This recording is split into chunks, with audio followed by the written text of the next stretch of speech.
Atos.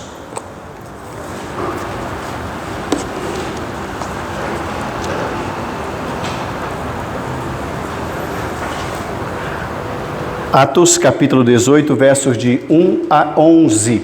Assentados reverentemente, os irmãos vão acompanhar a leitura da palavra de Deus, que nos diz assim: Depois disto, deixando Paulo Atenas, partiu para Corinto. Lá encontrou certo judeu chamado Áquila, natural do Ponto, recentemente chegado da Itália com Priscila, sua mulher, em vista de ter Cláudio decretado que todos os judeus se retirassem de Roma. Paulo aproximou-se deles e, posto que eram do mesmo ofício, passou a morar com eles e ali trabalhava, pois a profissão deles era fazer tendas. E todos os sábados discorria na sinagoga, persuadindo tanto judeus como gregos. Quando Silas e Timóteo desceram da Macedônia, Paulo se entregou totalmente à palavra, testemunhando aos judeus que o Cristo é Jesus. Opondo-se eles e blasfemando, sacudiu Paulo as vestes e disse-lhes: sobre a vossa cabeça o vosso sangue, eu dele estou limpo e desde agora vou para os gentios. Saindo dali, entrou na casa de um homem chamado Tício Justo, que era temente a Deus. A casa era contígua à sinagoga. Mas Crispo, o principal da sinagoga, creu no Senhor com toda a sua casa. Também muitos dos coríntios, ouvindo, criam e eram batizados. Teve Paulo durante a noite uma visão em que o Senhor lhe disse: não temas, pelo contrário, fala e não te cales, porquanto eu estou contigo e ninguém ousará fazer-te mal, pois tenho muito povo nesta cidade. E ali permaneceu 1 ano e 6 meses, ensinando entre eles a palavra de Deus. Que Deus nos abençoe, irmãos, em nome de Jesus. Amém. Hoje é a 22ª mensagem sobre o livro de Atos. Nós estamos já há 22 semanas estudando esse tema e a cada domingo aprendendo um pouquinho mais, cada semana a gente vai aprendendo, lendo e aprendendo um pouco mais e não só aprendendo, irmãos, mas procuramos também aplicar os aprendizados que temos aprendido da palavra do Senhor. Na noite de hoje, irmãos, o tema da nossa reflexão é a estratégia evangelística do apóstolo Paulo. A estratégia evangelística do apóstolo Paulo. Esse texto aqui, irmão, nos narra o nascedouro da igreja de Corinto. É a certidão de nascimento de como começou o trabalho na igreja de Corinto. A igreja de Corinto, irmãos, recebeu da parte de Paulo pelo menos 3 cartas. Uma delas se perdeu. 2 são conhecidas, são essas 2 que estão aqui conosco.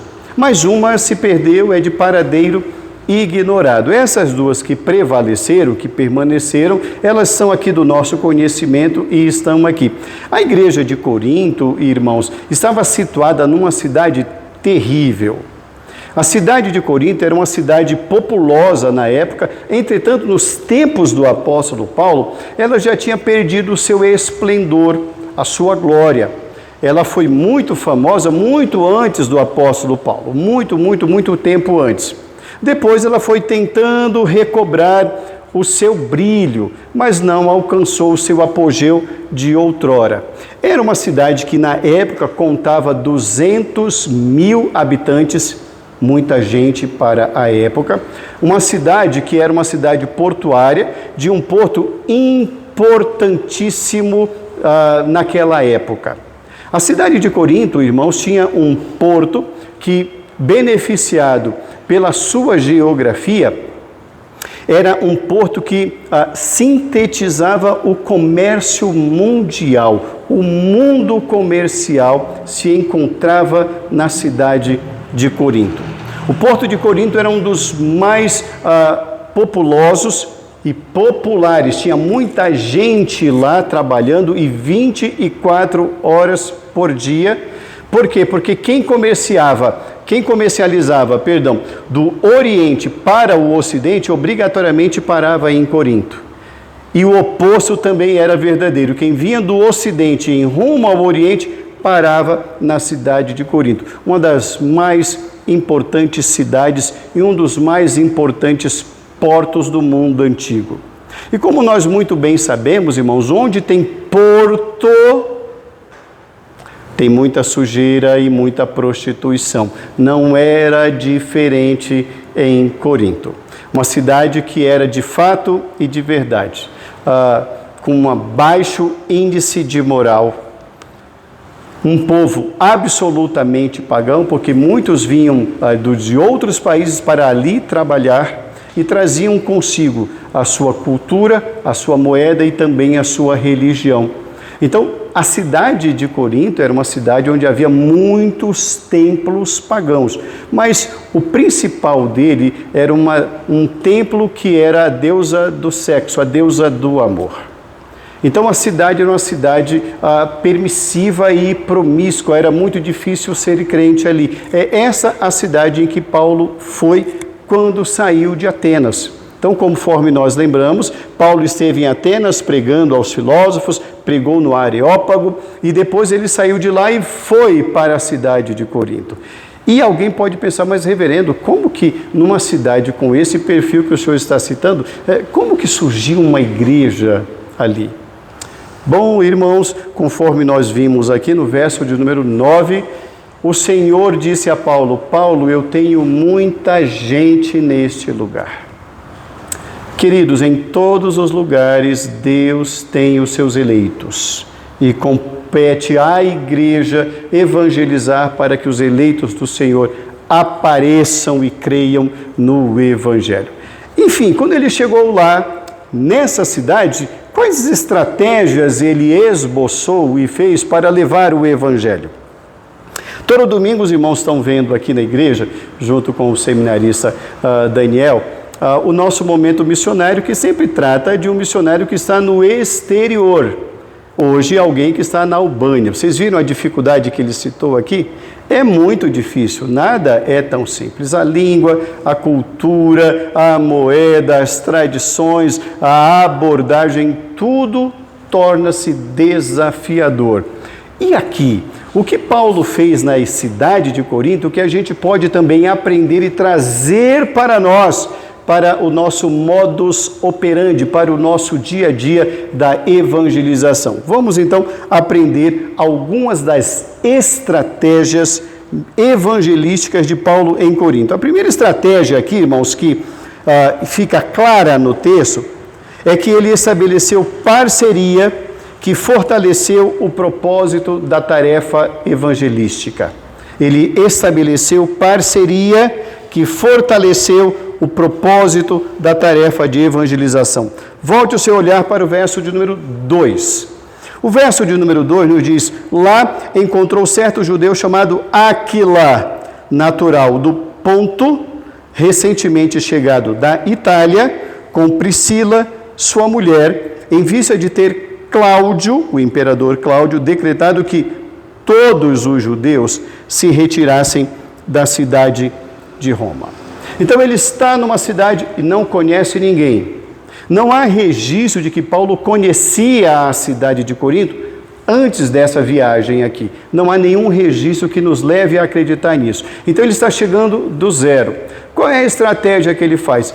Vai fazer um levantamento de pessoas com as quais ele possa estabelecer parceria. Então ele encontra um casal, Priscila e Áquila. Por que, reverendo, geralmente o nome do casal, primeiro vem o nome dela, depois o nome dele, exceto aqui, onde o nome dele aparece primeiro?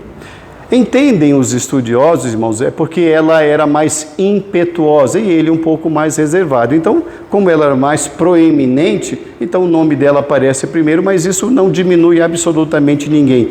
Era um casal com quem Paulo estabeleceu uma parceria uma parceria não apenas evangelística, mas também profissional. O texto nos diz, irmãos, no verso de número 3, que Paulo se aproximou deles. No final do verso 2, Paulo aproximou-se deles. E por quê? Porque eles encontraram, irmãos, algo em comum. Eles eram da mesma profissão. E ali não saiu uma disputa, saiu uma parceria. Então depois eles foram morar juntos e fortaleceram a microempresa que fabricava tendas. Um trabalho árduo, um trabalho muito duro, porque as cabanas na época eram de couro e os fios também eram de couro. Então tente imaginar uma linha de couro. Essa mesma linha que hoje está no nosso tecido, na época não havia isso, era de couro. Então tente imaginar também a agulha grossa, muito grossa, e você ter que perfurar com as mãos couro costurando couro. Tente imaginar a dor nas mãos, a calosidade e até mesmo uma possível deformação nas mãos. Era um trabalho muito duro. Então ele vai estabelecer parceria. Mas olha que interessante aqui, o texto está nos dizendo aqui, ainda no verso de número 2, irmãos, por que aquele casal está ali? Aquele casal é um casal judeu, ele é natural do Ponto, uma região não tão distante ali, mas aquele casal estava habitando na sede do império, estava na Itália, estava em Roma, mas o imperador Cláudio, simplesmente ele baixou um decreto dizendo, olha, todo judeu vai sair da sede do império. Sumam, não quero nenhum de vocês aqui. Para onde eles vão? Eles não voltam para casa. Eles vão para Corinto, centro comercial grandioso. Então ali podia ter maior condição de comércio, de fazer a vida. O que a gente observa aqui, sabe o que é, irmãos? Eles não estão ali por um acaso. Eles não foram expulsos por um acaso. Deus rege a história. Deus tem os seus propósitos. Aquele casal, irmãos, poderia estar ali entristecido, desanimado, dizendo, puxa, tudo que nós tivemos lá, tivemos que perder, porque nós fomos expulsos. Ser expulso, irmãos, sai e vai com a roupa do corpo. Então todas as economias que você ali investiu, tudo que você investiu, você perdeu. Você tem que sair. É o trabalho todo de um passado que ficou para trás. Você sai com a roupa do corpo e de bolsos vazios. Todo o teu trabalho se foi. Tente imaginar o espírito desse casal, derrotado, desanimado, abatido, sem esperança. Então vamos para uma cidade onde há comércio. Que cidade é essa? Corinto. Quem eles encontram? Paulo. Observe como Deus, irmãos, Ele é o Senhor da história. Como não há acasos na vida, aquele casal vai ser um casal que vai estabelecer parceria com um homem de Deus. E aquele casal vai abençoar muito, não apenas o ministério do apóstolo Paulo, vai influenciar grandemente o nascedouro dessa igreja, vai aconselhar os recém-convertidos, vai aconselhar, vai ensinar no Evangelho, não apenas esses jovens que estão crendo no Senhor, mas vai inclusive ser o conselheiro de um pastor que vai aparecer por lá, chamado Apolo. Então observe como aquele casal foi restaurado por Deus no ministério. Olha como Deus restaura vidas. De um passado de tristeza, agora eles estão ali sendo colaboradores. A estratégia, irmãos, é saber, eu sozinho não consigo fazer. Eu vou em busca de parceria. O casal que estava batido, sem chão, com o sentimento de terem sido invadidos, um sentimento de invasão, de nulidade, mas era plano de Deus e havia um plano de Deus para usar aquele casal em uma outra localidade. Ali, o imperador disse, vocês não são úteis, mas Deus disse, eu tenho um plano maravilhoso para vocês, vocês serão muito úteis para mim. Depois nos diz o verso de número 5, irmãos, que não apenas houve a parceria com o casal, Priscila e Áquila, mas ele recebeu o reforço de quem estava lá em Atenas, os seus dois companheiros, que eram Silas e Timóteo. Então perceba como de um sozinho, agora já são 5. Estabeleça parcerias, meu irmão. De repente, querido, o que a gente está aprendendo aqui é que na nossa obra de evangelização, a gente pode se sentir como Paulo, isolado. Não é? Mas dá uma olhadinha lá no ambiente do seu trabalho, se não tem mais um servo de Deus ali.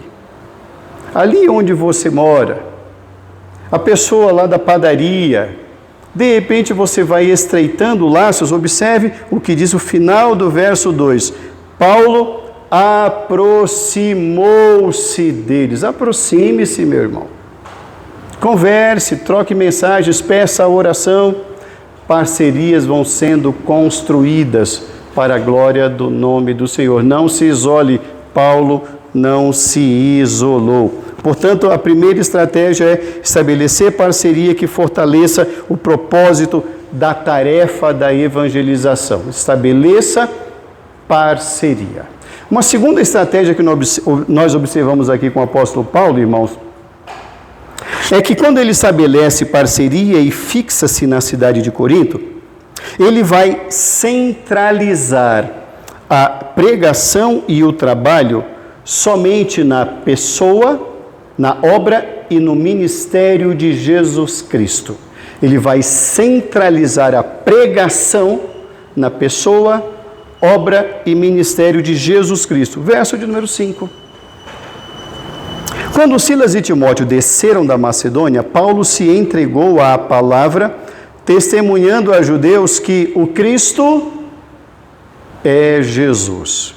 Então vamos entender aqui. Ele chegou na cidade, não conhecia ninguém, fez contato com alguém que tinha a mesma profissão dele, o casal Áquila e Priscila.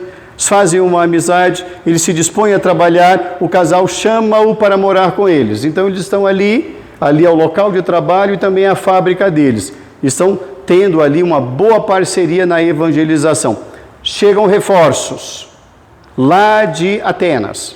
Chegam então Timóteo e chegam também Silas. Quando aqueles dois chegam, ele fala, bom, agora eu vou me dedicar exclusivamente à pregação. Esse povo precisa conhecer quem é Jesus. A centralidade da pregação do apóstolo Paulo era revelar Jesus como o Cristo de Deus. Por que isso aqui é importante? Agora, alguns minutos atrás, na nossa escola bíblica dominical, o Gildásio fez uma pergunta sobre os desigrejados. Os irmãos devem se recordar aqui. E nós estivemos falando que muitas pessoas se decepcionam com Deus, porque se decepcionam com a igreja, porque nunca ouviram o Evangelho. Eles ouviram várias coisas, mas nunca o Evangelho libertador.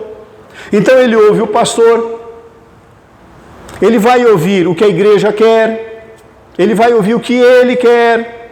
O trabalho todo é realizado com teatro, com coisas que vão abrir os olhos, vai mexer com os sentidos, mas nunca vai penetrar no coração, nunca vai transformar, não vai gerar nova vida, não haverá nascer de novo. A pessoa vai continuar a mesma, o seu ego vai permanecer o mesmo e cada vez mais inflado. Aquilo que ele gosta de ouvir, ele vai continuar ouvindo. Então, quando de repente aquela pessoa é confrontada com o Evangelho de Jesus Cristo, há duas opções. Ou ela crê e se transforma, ou ela se rebela contra aquilo. Porque o Evangelho incomoda mesmo, e incomoda. Paulo aqui, irmãos, ele não tem por objetivo, ele não está num concurso de popularidade. O pregador não está num concurso de popularidade.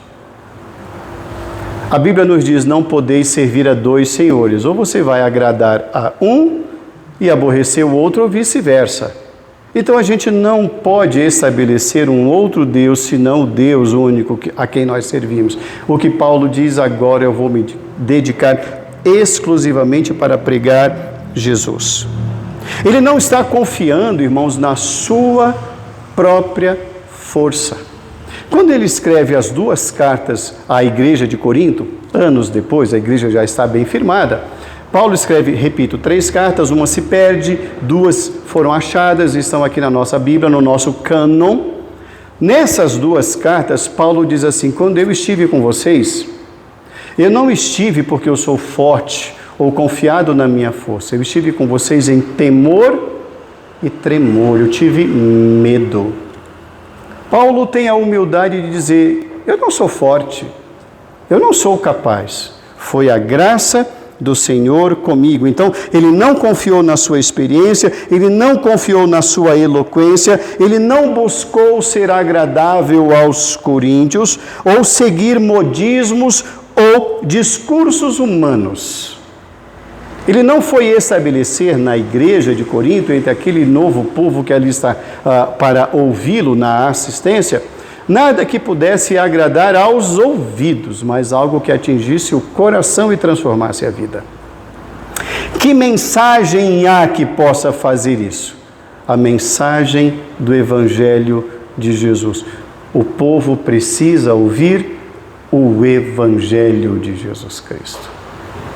Charles Spurgeon, príncipe dos pregadores, em uma das suas mensagens, ele desafiou os seus alunos do seminário perguntando: leia a Bíblia, comece em Gênesis, vá até ao livro de Apocalipse e traga para mim um nome só de uma pessoa que confiou no Senhor e foi pelo Senhor abandonado. Traga-me esse nome.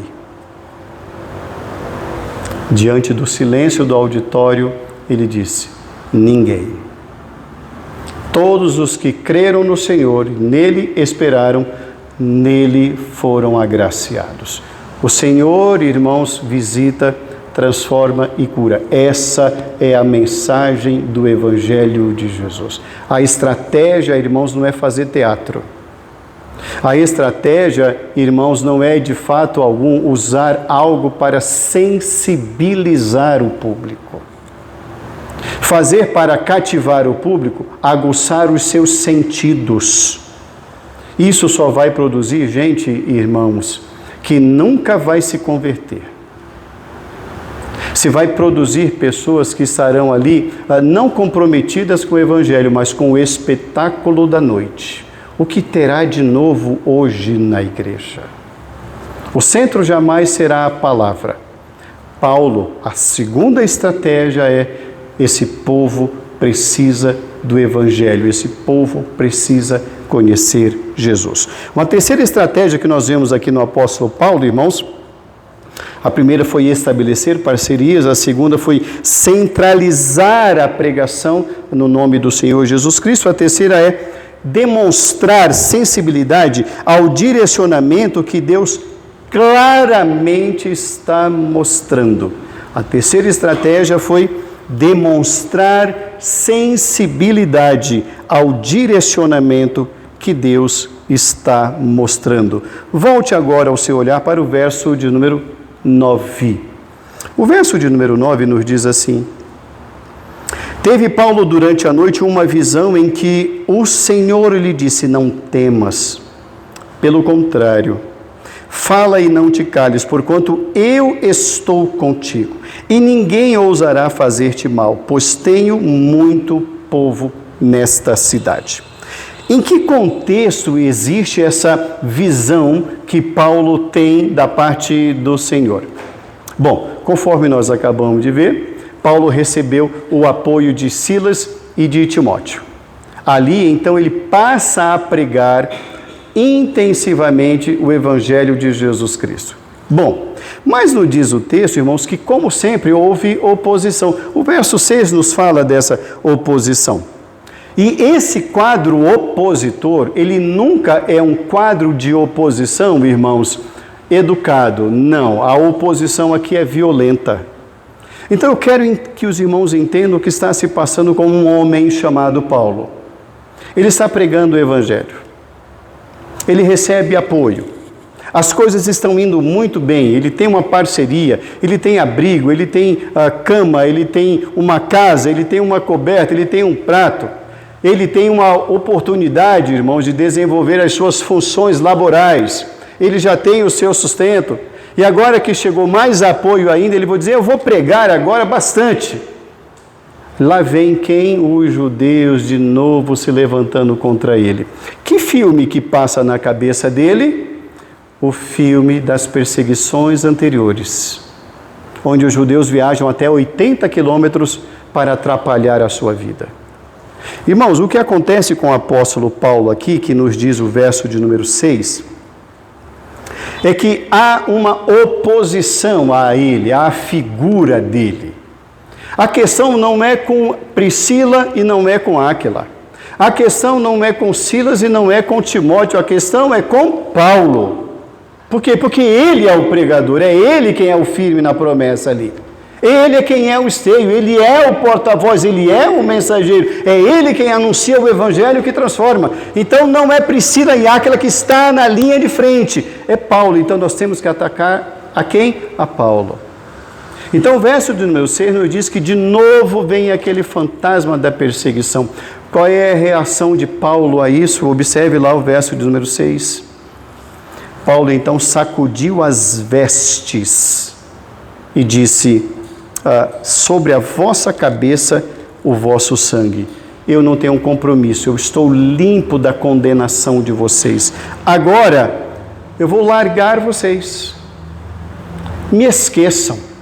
Eu também vou esquecer vocês. Agora eu vou para os gentios. Basta de vocês. Alguém poderá pensar assim, mas reverendo, Paulo ficou bravo. Ficou. Os irmãos que me conhecem já há mais tempo sabem que sempre quando eu vou explicar as Escrituras ou lê-la, sempre eu coloco para os irmãos a seguinte expressão: não romantizem o que está escrito na Bíblia. Não romantiza não põe coraçãozinho não, que não tem coraçãozinho aqui não. É gente perseguindo gente. Nós estamos diante de Paulo, que não é um super-homem, é um homem como eu e como você. Imagina você estar fugindo porque está sendo perseguido, porque está falando a verdade. De novo isso, ele fala, cara, chega. Eu vou embora, eu vou para outro público, essa raça aqui não quer nada não, chega. O que a gente está vendo aqui, irmãos, é que diante desse mesmo quadro opositor dos judeus, que também havia ocorrido em outras cidades, Paulo revela esgotamento. Paulo está esgotado fisicamente. Paulo já não tem mais paciência. Paulo já não vai mais argumentar. Ele não quer. Paulo perdeu a paciência. Mas reverendo, Paulo perdeu, meu irmão. Você nunca perdeu a paciência? Se nunca perdeu, tem coisa errada. Porque tem que perder. Tem alguém que diz assim, se a gente não pirar de vez em quando, a gente pira de vez. Então pira de vez em quando, meu irmão. Paulo aqui chegou e disse, basta. Esse quadro eu não quero mais. Ele diz, chega. Isso aqui precisa dar um basta. Vou para os gentios. Sabe o que a gente aprende aqui? Líderes se cansam. Se você acha que líder não se cansa, tire isso do seu caderninho, pode riscar agora. Os líderes também se cansam. Os irmãos ouviram há alguns anos aí o número de pastores doentes, pastores que deram cabo da própria vida? Pesquisem sobre isso. Pastores em profunda depressão? Pesquisem sobre isso. Líderes se esgotam.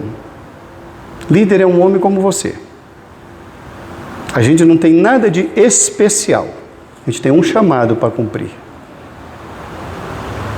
E a gente vai lidar com todo tipo de gente. E tem hora que cansa. E cansa mesmo. Querem ver um outro exemplo? Elias. Elias, para mim, eu digo isso para os irmãos sempre, para mim Elias é um enigma. É um enigma. Ele falou, chega, eu não sou melhor do que os meus pais. Pode me levar embora. Basta, acabou, chega. A gente se cansa, meu irmão. A gente se aborrece, viu, meu irmão? A gente se aborrece. A gente tem raiva? Tem raiva, sim, tem. Tem dia que a gente acorda que tem a menor vontade de fazer nada. É isso mesmo, meu irmão. Não pensa que é só você, não. Todo líder passa por isso. Todo líder. Paulo está aqui dizendo, chega. O que Paulo faz imediatamente quando ele fala, cara, vou mudar aqui o rumo do meu ministério. Ele entra na primeira casa que abre as portas para ele. É a casa de Tício Justo, a casa do ladinho da sinagoga. Ele fala, cara, eu tenho que sair daqui. Esse ambiente tornou-se horrível para mim. Vou sair da toxicidade desse lugar. Estou saindo. E saiu, ele entrou na casa de Tício Justo, nos diz o texto no verso seguinte, verso 7. Era um homem temente a Deus. Ele falou assim, eu preciso de amparo, eu preciso de um colo, eu preciso de alguém que me ouça, eu preciso de um par de ouvidos, eu preciso de coração aberto, eu preciso de braços abertos, eu preciso de alguém que me entenda. Esse homem chamava-se Tício Justo. Mas observe bem como o Evangelho vai alcançando vidas. Verso 8. O Evangelho vai transformando corações. Não é Paulo. Paulo não tem poder de mudar nada e nem ninguém. O verso 8 nos diz que Crispo, que era o chefe da sinagoga, ele creu. Ele creu que de fato Jesus era o Cristo de Deus. E toda a sua família também creu. Outros coríntios também creram, foram alcançados pelo Evangelho de Jesus Cristo. Mas Paulo já estava resoluto, dizendo, basta, vou embora. Ele havia estabelecido um outro programa, um outro cronograma, um outro direcionamento, uma outra meta para o seu ministério. Mas naquela noite Deus fala, meu filho, vem cá. Verso 9, que foi o texto inicial. O Senhor fala e diz, meu querido, fala. Você vai falar. Você não vai ficar calado como você achou que ia ficar. Não vai. A primeira palavra do Senhor para ele é, não temas. Não tenha medo. Fale, querido. Pregador tem que pregar. Pregador não pode ficar contido dentro do seu medo. Paulo disse, basta, porque ele estava esgotado. Eu estou contigo. Por vezes os líderes se sentem exatamente assim, sós, isolados. Ninguém liga, ninguém dá uma palavra de apoio, ninguém ora, e Paulo estava se sentindo assim, sobrecarregado. Era uma viagem longa, lembram-se disso, que essa segunda viagem missionária, ela vai durar 3 anos e está longe de todo mundo, longe do apoio da igreja de Antioquia, longe do apoio da igreja de Jerusalém. Ele está numa frente de batalha, enfrentando perigo de morte a todo instante. Cansa. É um homem absolutamente normal e natural. Então, quem vai consolar o servo? É o Senhor do servo. Aquele que o comissionou, aquele que o chamou dizendo, meu querido, eu estou aqui, Jerusalém está longe, Antioquia está mais longe ainda, mas olha, eu estou aqui. Ninguém te fará mal, ninguém te fará mal. Qual era o medo de Paulo? A vida. Vou sofrer de novo? E Deus diz, não, querido, aqui é diferente. Vou te consolar com a palavra dizendo, ninguém vai ousar te fazer mal. Ninguém vai encostar um dedo aqui em você. E ele diz, você vai ficar aí, sim. Você não vai mais para canto nenhum. Eu tenho muito povo neste lugar. A essa estratégia dele, irmãos, quando ele tem a humildade de dar ouvidos e tornar-se sensível ao direcionamento de Deus, mesmo com medo, mesmo esgotado, mesmo tendo dito, vou embora, vou mudar da minha vida, cuido eu. Quando o Senhor fala, ele tornou-se sensível. pastor que não é sensível ao direcionamento de Deus, irmãos, é alguém que vai sofrer muito no seu ministério. Porque o consolo dele não é a igreja, é Deus. É quem chama. É quem chama. Estabeleceu estratégias. Pregou o evangelho e foi sensível ao direcionamento. Você vai ficar aí. Nos diz o texto, irmãos, no verso de número 11, que aquele homem que disse, vou embora, ele fica ali só 1 ano e meio. Você viu como aquela igreja foi bem estruturada? Olha o privilégio da igreja. A igreja de Corinto foi evangelizada por 1 ano e meio pelo apóstolo Paulo. A igreja que tinha tudo para ser forte, mas deu um trabalho danado depois. Igrejinha difícil foi essa. Concluindo a nossa reflexão na noite de hoje, irmãos, a estratégia ministerial do apóstolo Paulo em Corinto, irmãos, baseou-se na centralidade da pregação do Evangelho de Jesus, não em fábulas, não em teatro, não em nada sensorial, mas em algo transformador. Ele dizia, eu não me envergonho do Evangelho, porque é o poder de Deus para a salvação de todo o que crê. Eu não me envergonho dele, então é ele que eu vou pregar. Baseou-se também, irmãos, em estabelecer parceria com pessoas crentes, pessoas fiéis, pessoas tementes a Deus, tementes à palavra do Senhor.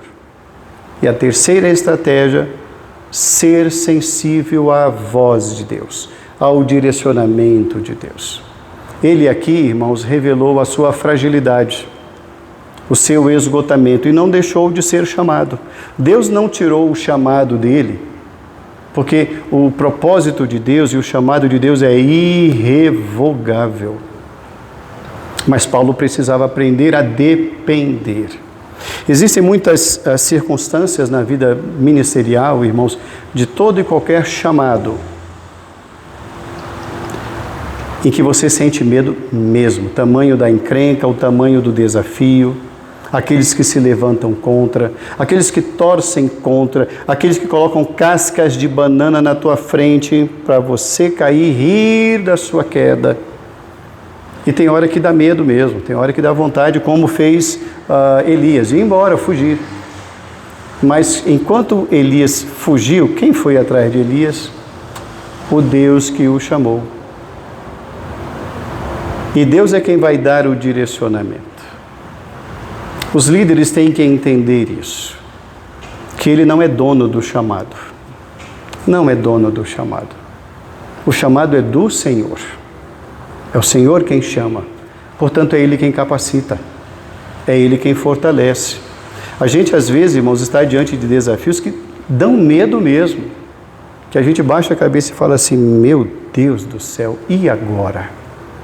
É isso mesmo. Liderança é isso. Mas Paulo deixou muito claro aqui que a força não estava nele. A capacidade não estava nele. Todo chamado, todo homem que se dispõe, todo homem, esse é o que é mais usado por Deus. A pessoa que Deus mais usa é aquele que mais se dispõe. Não é o melhor, não é o mais forte, nunca foi. É quem mais se dispõe a ser usado. Paulo, ele ficou. Paulo foi grandemente usado por Deus ali, irmãos, porque ele demonstrou que ele não é dono de Corinto, ele não é dono do seu chamado, mas ele foi sensível a um direcionamento. Meu irmão, seja sensível, procure ouvir a Deus. Na hora em que você disser, basta, chega, para um pouquinho, vai consultar o Senhor, ora ao Senhor, busque forças nele, porque ele vem ao nosso encontro e nos dá o direcionamento. E a primeira palavra do Senhor, porque ele conhece o nosso coração medroso e os medos habitam a alma humana. A primeira palavra do Senhor é, meu querido, não temas, não tenha medo. O desafio existe para todas as pessoas. Nós precisamos seguir, irmãos, confiados no Senhor. Ele esperou o judeu melhorar? Não. Ele esperou todo mundo se converter? Não. Ele esperou a igreja ficar pronta? Não, simplesmente ele foi.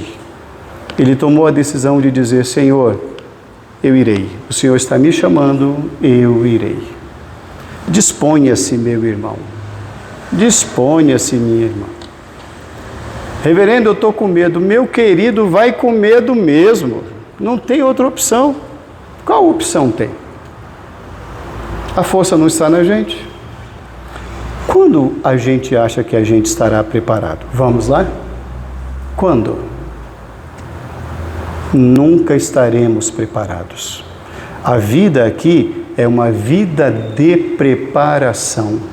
O Senhor vai nos preparando para fazer a imagem de Cristo ser resplandecente em nós, até o dia em que o Senhor nos há de chamar. Até lá Ele está nos preparando, meu irmão. É só depois daqui que estaremos preparados. Até lá estaremos em preparação. Que busquemos, irmãos, aplicar essas estratégias do apóstolo Paulo na nossa vida. Converse com alguém do seu meio que também é temente a Deus. Converse, se aproxime como fez Paulo. Peça a oração, ore, pergunte se precisa de oração, estabeleça relacionamentos. É a teia de relacionamentos. Convide, fale de Jesus. E observe aquilo que Deus vai direcionar. E Ele vai direcionar na hora em que você disser: chega, basta, acabou. Ali não é o fim da milha, é o início da segunda milha. Que Deus nos abençoe em nome de Jesus. Amém.